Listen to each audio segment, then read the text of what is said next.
But I would just Yeah. say people who think that the Americans know everything don't understand America. Often in America, there is a lack of information. The CIA does not know everything.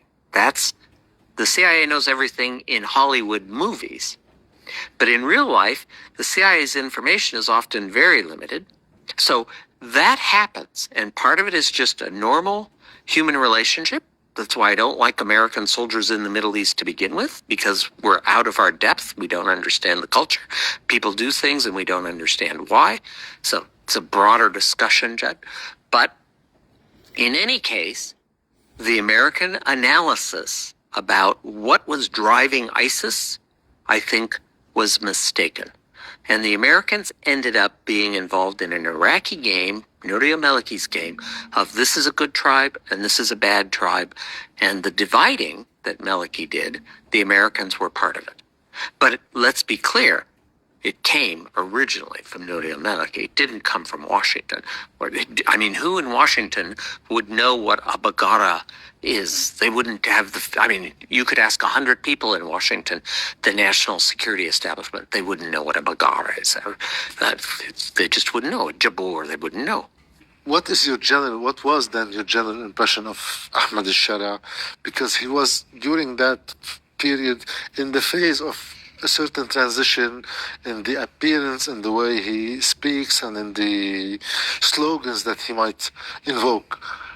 Was that apparent as an effort? So I will share with you what I said to Tony Blinken when he called me after the fall of Bashar al-Assad and said, Robert, you've met Shara a couple of times. What do you think? So I told him, I said, look,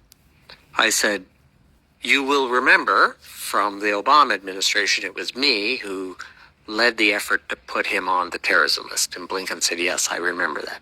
Blinken worked in the National Security Council at the time under Obama. I said, I have to tell you, he's not what I expected. He's very pragmatic. I don't think he's a Democrat.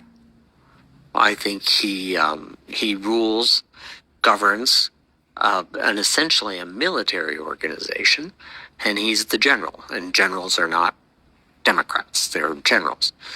So, but at the same time, he's pragmatic, and I don't even think that he's going to govern or make Syria into a new Taliban-style Afghanistan. And I shared with him what I said about Damascus. And I said, you never know with people until you talk to them, Mr. Secretary. And so my strong advice is you send someone to talk to him and open a dialogue. I said, can we trust him? I said, who knows? Who can we trust? I mean, that's a different question. I said, but you don't even know that until you have a conversation with him. So send someone and have a conversation.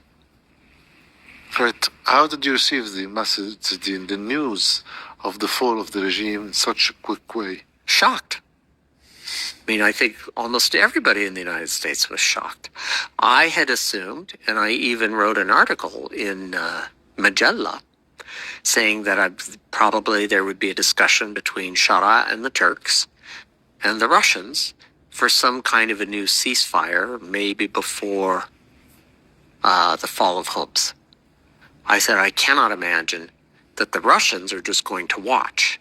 But in fact, my misunderstanding, I think the Russians understood, in a way that I did not, that Assad's government had nothing left, that they were out of resources and they were out of credibility with their own soldiers, and that the regime was going to fall no matter what, and the Russians could not save him.